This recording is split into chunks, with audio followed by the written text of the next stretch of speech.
Et bonjour à toutes et à tous les amis, j'espère que vous allez bien. On se retrouve ce matin pour une nouvelle matinale trading avec énormément de choses super intéressantes à dire.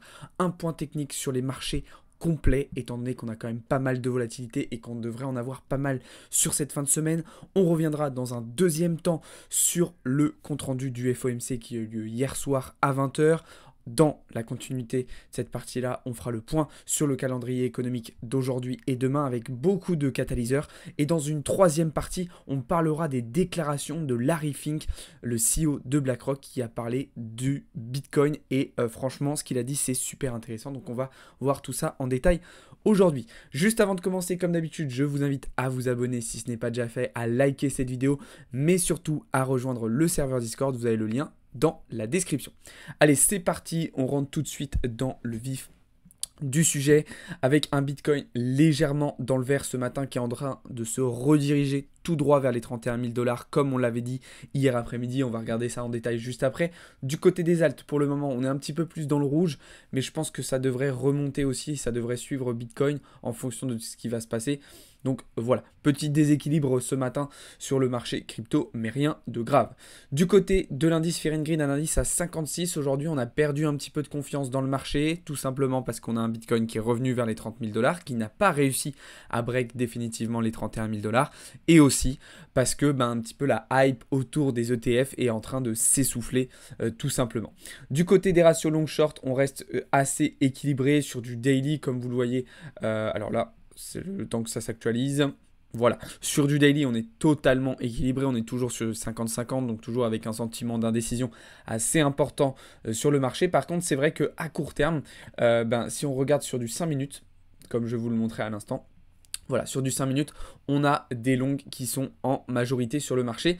Pourquoi? Qu'est-ce qui est en train de se passer? Le prix est en train de monter. Là, ça achète, ça buy, ça buy, ça buy, ça buy. Donc ça, c'est plutôt intéressant. Très belle réaction de Bitcoin, d'ailleurs, depuis hier soir, depuis hier après-midi. Rappelez-vous, hier après-midi, lorsqu'on était ensemble lors de la session trading, je vous ai dit, ok, on est en train de tomber, on va venir chercher les 32 200 et ça va réagir. Je vous avais dit quoi? Je vous avais dit, regardez ce qui s'est passé. On est venu nettoyer, on est venu récupérer de la liquidité vers les 30 400, 30 200 dollars. Maintenant, on va devoir se rediriger vers les 31 000, 31 300 dollars pour venir aussi récupérer de la liquidité. Donc, on a tout simplement fait ce mouvement-là. Ok, donc dans celui-là, on n'était pas positionné. Par contre, on a pu se positionner sur celui-ci. Donc là, très belle prise de position, très très belle prise de position. Alors, on avait opté potentiellement ce matin, pour ceux qui étaient présents dans la matinale trading VIP, pour un repositionnement si un petit retracement s'effectuait. Il n'a pas eu lieu, donc voilà, on continue dans cette première position avec l'objectif 31 000, puis 31 300 dollars. Donc là, Bitcoin qui est dans une très belle configuration haussière aujourd'hui. Ce qui est intéressant, c'est qu'on a quand même des volumes plutôt pas mal. On a de l'intensité, ok, quand on regarde l'open interest, on voit que ça suit aussi, il y a de l'intensité dans le marché. Donc ça, c'est plutôt positif. Et du coup, comme je vous le disais ce matin lors de la matinale Trading VIP, il y a de grosses probabilités qu'on soit capable donc d'aller chercher dans la journée les 31 000, voire les 31 300 dollars. Maintenant, attention, ça ne veut pas dire non plus qu'on va y aller en ligne droite. Il se peut très bien, donc là, je vais pouvoir supprimer ça puisqu'on n'a pas eu le premier retracement, mais c'est tout à fait possible que voilà, là, on vienne chercher cette zone, on retourne tester le break of structure et récupérer de la FVG avant d'aller chercher les 31 300. Bien évidemment, on ne va pas faire une ligne droite sur Bitcoin. Donc pour le moment, on reste en configuration haussière, on continue de garder notre position en longue vers ces différentes targets. Du côté, et je précise évidemment bien que ce n'est pas un conseil en investissement. Du côté d'Ethereum, alors là, il y a eu une bonne réaction aussi, mais je suis quand même un petit peu moins bullish sur Ether. Je le trouve moins intéressant, contrairement à ce que j'avais pu vous dire début de semaine, où voilà, je trouvais qu'Ether pouvait faire de belles choses cette semaine. On avait une dominance du Bitcoin qui retraçait, on avait une paire Ethereum BTC qui était plutôt bullish. Au final, ce scénario s'est totalement annulé. Du coup, je suis un petit peu déçu en fait de ce que nous a montré Ethereum sur ce début de semaine. Je suis un petit peu déçu et du coup je le garde en observation, mais pas forcément de setup, pas forcément de configuration intéressante pour se positionner pour le moment. Sinon, du côté des alts, on se régale. Franchement, des super belles prises de position. Je pense notamment au INJ qu'on a totalement validé. Là, vraiment un très très beau trade avec un RR de 3,4. Voilà, pour ceux qui veulent en savoir plus et avoir toutes nos prises de position, ça se passe dans le serveur Discord. Vous avez le lien dans la description, encore une fois. Donc voilà du côté du marché crypto, mais il va y avoir pas mal d'opportunités, pas mal de choses à faire sur le marché crypto cette semaine, sur cette fin de semaine-là. Donc encore une fois, n'hésitez pas à rejoindre le serveur Discord, c'est là-bas que tout se passe. Du côté des marchés financiers traditionnels désormais, sur le GBP USD, donc comme vous le savez, on s'est repositionné en long, on a renforcé notre position longue en H4 avec objectif haussier. Donc pour le moment, ça se passe très très bien. On a été un petit peu timide au début et puis là, ça y est, ça a l'air de partir pour de bon. Donc c'est une très très bonne chose. Et sur l'euro USD, à l'inverse, nous sommes toujours positionnés en short. Pour le moment, c'est ces deux paires-là qu'on surveille attentivement cette semaine. Il y a des petits setups qui peuvent se dégager à certains moments. Par exemple sur le GBP NZD qu'on a pris en longue début de semaine, sur lequel on s'est régalé là aussi. Mais c'est essentiellement sur ces deux paires-là de Forex qu'on va trader. Du côté de l'or, en 12 heures, on est toujours dans notre trade baissier en direction des 1870 points. Un retest de la structure très rapide, très bref, hier après-midi, sur lequel on a tout de suite réagi pour repartir vers le bas. Et à plus court terme, eh bien, on enchaîne les petites prises de position sur l'or qui nous permettent de tout simplement aller chercher des gains journaliers au sein de ce gros mouvement. Donc là, je ne vous les ai pas toutes notées parce que du coup, donc, celle que vous avez à l'écran, c'est celle que moi je vous ai envoyée. Et il y a celle de Mathéo aussi, donc Mathéo qui vous a envoyé aussi des trades sur l'or. Donc il y avait eu cette position-là qui vous avait été envoyée sur l'or et il y en avait eu une ici aussi qui avait été envoyée. Donc franchement, très très belle semaine. Sur l'or, on est sur 1, 2, 3, 4, 5, 6 positions gagnantes en une semaine sur l'or, au sein même d'une position 12 heures moyen terme qui est elle aussi gagnante. Donc sur l'or, on le prend dans tous les sens et on réalise de très très belles performances. Pour ceux qui étaient là hier après-midi, voilà, on s'est repositionné en short, prise de liquidité, absorption de liquidité. On est arrivé sur une buy side, réaction baissière, bon, tout ce qu'il fallait pour bien rentrer. Donc encore une fois, toutes ces positions-là, elles vous sont partagées dans le serveur Discord. Du côté de l'US Oil, par contre, c'est un petit peu plus compliqué. On n'a pas du tout le début de réaction qu'on avait eu dans un premier temps. Ok, alors la position en longue, dans un premier temps, c'est très bien passé. On avait ensuite parfaitement réagi dans la zone de FVG sur laquelle on s'était positionné en retournement. Et puis, en fait, il est reparti vers le haut. Il est reparti vers le haut assez brutalement. Donc, on va rester patient. On reste dans le plan. Notre SL est bien positionné. Ce soir, à 17 h, on le verra tout à l'heure, mais on aura les stocks de pétrole brut américains, donc qui nous donneront des petites indications sur l'offre et la demande et sur la potentielle continuation baissière ou pas de l'US Oil, puisque je vous rappelle que sur l'US Oil, on est plutôt dans une optique de récession avec un retour vers les 52 $, au vu de la baisse assez importante justement de la demande. Bref, je ne vais pas revenir là-dessus. Donc voilà, et enfin pour terminer du côté des indices boursiers américains, donc sur le Nasdaq, après une belle impulsion hier, eh bien on est reparti vers le bas, donc notre position qui est totalement dans le vert, ça se passe extrêmement bien, et sur le Dow Jones c'est encore mieux, le Dow Jones d'ailleurs sur lequel nous n'allons pas tarder à prendre un premier TP et remonter notre SL ABE, mais là franchement, de très belles positions sur les indices. Sur le S&P 500 on n'est pas positionné, mais je le trouve quand même de plus en plus faible, et ça ne m'étonnerait absolument pas qu'on aille chercher du retracement désormais avec un joli double top et un break of structure qui ne se valide pas. Ça ne m'étonnerait pas, voilà, qu'on revienne vers les 4320 points, voire même plus bas. Donc potentiellement un positionnement à venir aussi du côté du S&P 500.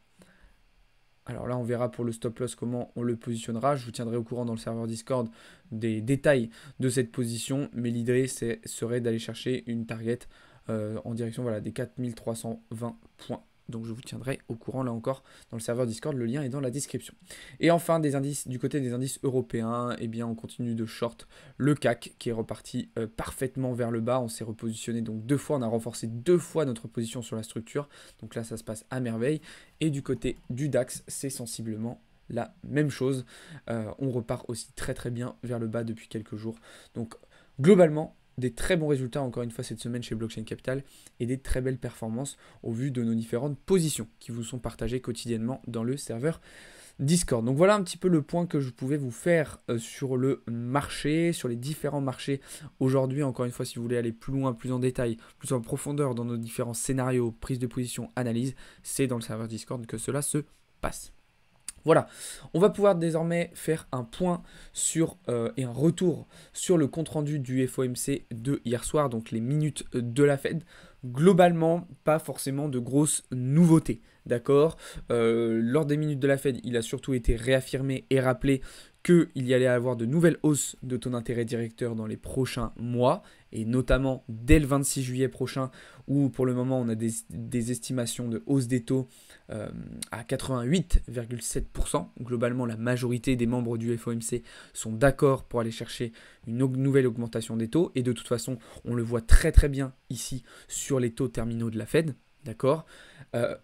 Pardon. Lors des minutes de la Fed, il a été réaffirmé encore la nécessité d'avoir une détente sur le marché du travail qui était beaucoup trop inflationniste pour le moment, et d'ailleurs c'est la raison pour laquelle on va suivre très attentivement les données économiques qu'on va avoir aujourd'hui et demain, qui vont nous donner beaucoup d'informations justement sur ce marché du travail, on le verra juste après. Et alors, la dernière chose qui a été dite hier soir, et là qui m'a un petit peu plus interpellé, c'est concernant la récession. Visiblement, la Fed ne prend toujours pas au sérieux, ou en tout cas pas suffisamment, la potentielle menace d'une récession pour l'année 2023. Du fait des dernières données économiques de relance, justement, d'activité économique dans certains secteurs aux États-Unis, la Fed considère qu'aujourd'hui, la récession n'est pas une menace n'est pas une réelle menace en fait, et que pour le moment voilà, c'est un petit peu mis de côté, c'est pas forcément trop pris au sérieux. Donc ça m'interpelle un petit peu, parce que malgré qu'effectivement les données les plus récentes nous mettent en évidence un certain regain d'activité économique dans certains secteurs, on a tout de même eu un certain nombre de signaux d'alerte qui se sont allumés, nous alarmant justement d'une potentielle récession au cours de l'année 2023. Donc c'est ça qui m'a un petit peu plus interpellé. Mais globalement, voilà, pour faire un rapide débrief des minutes du FOMC d'hier, voilà un petit peu les données les plus importantes qu'on a eues.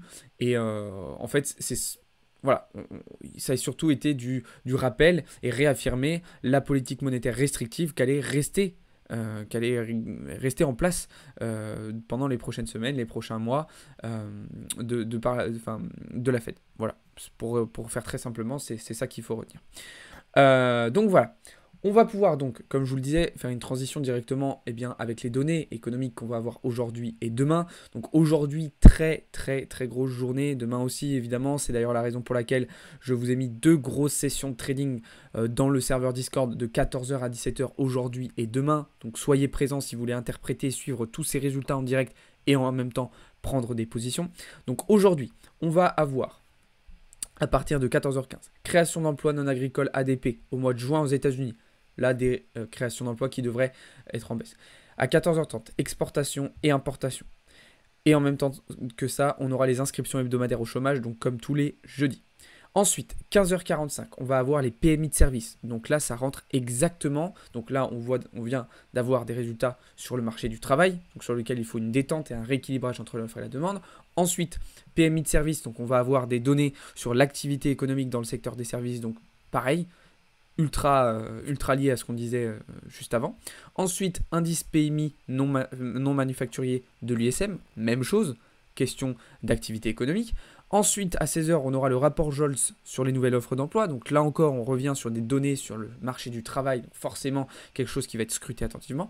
Et à 17h, comme je vous le disais tout à l'heure, les stocks de pétrole brut qui seront à surveiller au vu de nos positions sur l'US Oil. D'accord ? Donc on va avoir une journée quand même qui va être bien remplie, avec beaucoup de catalyseurs et donc probablement pas mal de volatilité sur les marchés. Évidemment, on gardera un œil très attentif sur ce que nous fera le dollar au cours de la journée. Ok ? Donc ça c'est pour aujourd'hui. Et demain en fait ça va être sensiblement la même chose. Demain on va avoir le salaire horaire moyen, les créations d'emplois dans le secteur non agricole et le taux de chômage US.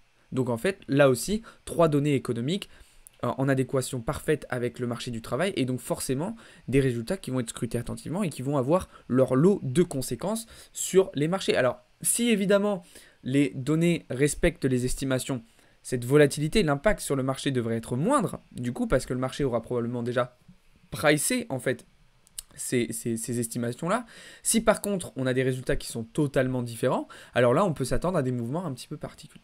Bref, ça sera la surprise du chef, j'ai envie de vous dire, de cet après-midi et de demain après-midi. Encore une fois, je vous invite à rejoindre le serveur Discord si vous voulez suivre ces 2 sessions de trading, mais une fin de semaine qui va être vraiment très intéressante. Si vous voulez un petit peu plus de détails sur toutes ces données macroéconomiques, je vous ai fait pas mal d'explications aussi dans le serveur Discord, où je vous ai mis des graphiques avec des textes d'explication pour vous expliquer un petit peu où est-ce qu'on en est. Je vous ai fait des petites explications aussi d'ailleurs sur le marché obligataire aux États-Unis, qui est très intéressant à surveiller en ce moment, sur la situation de surachat d'achat sur le S&P 500 actuellement. Et bien évidemment, je vous fais en ce moment un suivi assez poussé de la situation en Allemagne. On en a parlé ce matin dans la matinale trading avec les VIP. La situation en Allemagne qui est à scruter attentivement, déjà parce que l'Allemagne, vous le savez, joue un rôle très important au sein de l'Europe, mais aussi parce qu'on est en position sur le DAX. Et donc forcément, ça va nous intéresser et nous impacter directement. On va terminer désormais cette vidéo avec les déclarations de Larry Fink, le CEO, le PDG de BlackRock. Donc vous savez, BlackRock, c'est le plus gros fonds d'investissement au monde, d'accord? Et notamment BlackRock qui a fait une demande d'ETF Bitcoin auprès de la SEC il y a quelques semaines. Vous le savez, c'est un petit peu eux qui ont lancé cette grosse hype ETF Bitcoin des dernières semaines. Bien évidemment, vous le savez, des demandes d'ETF, il y en avait qui avaient été demandées déjà il y a 2 ans, donc c'est pas non plus nouveau, mais là la hype s'était relancée avec la demande notamment de BlackRock. Et donc en fait, eh bien, Larry Fink, il a déclaré que selon lui, Bitcoin était un actif international qui allait servir de réserve de valeur refuge et qui allait devenir potentiellement un or numérique. Alors c'est une déclaration évidemment très positive de la part du CEO de BlackRock qui, on le sait, n'a pas toujours été très emballé par Bitcoin. Ok, il faut savoir que Larry Fink, il a très souvent eu des déclarations plutôt négatives sur Bitcoin. Il considérait que ça servait qu'à des activités illicites, que c'était pour les criminels, pour le terrorisme, etc. Donc c'est plutôt bullish d'entendre Larry Fink parler de cette manière. Et puis ça va permettre l'adoption et la démocratisation à grande échelle de Bitcoin. Alors après, il ne faut pas se leurrer non plus. Il est malin, ok, à dire ça maintenant. Forcément, il propose un ETF Bitcoin. Donc forcément, il faut que lui aussi il commence à s'ouvrir sur Bitcoin s'il veut que les gens achètent son ETF. Si il propose un ETF Bitcoin pour ses clients et puis qu'au final il dit que Bitcoin c'est de la daube, ses clients ils ne vont pas aller sur cet ETF Bitcoin. Donc bien évidemment, c'est de la communication, on le sait. Mais voilà, c'est quand même une bonne chose de toute façon qu'on ait ces puissants, ces dirigeants qui commencent à prendre au sérieux Bitcoin. On l'a vu aussi dans des déclarations de Jérôme Powell dernièrement, et notamment face aux communautés du Congrès américain il y a 2 semaines, où voilà, il disait clairement que les crypto-monnaies étaient prises au sérieux, qu'elles avaient un impact sur l'économie américaine, dans l'économie américaine. Donc voilà, contrairement à il y a encore quelques mois, voire quelques années, où en fait on avait des institutions, des dirigeants qui étaient un petit peu dans le déni et qui étaient un petit peu hautains en fait vis-à-vis des cryptos, là on a vraiment une prise au sérieux, donc pour certaines raisons qu'on connaît, notamment pécuniaires, mais c'est quand même un point positif. De toute façon, ça on en reparlera évidemment tout au long de la journée.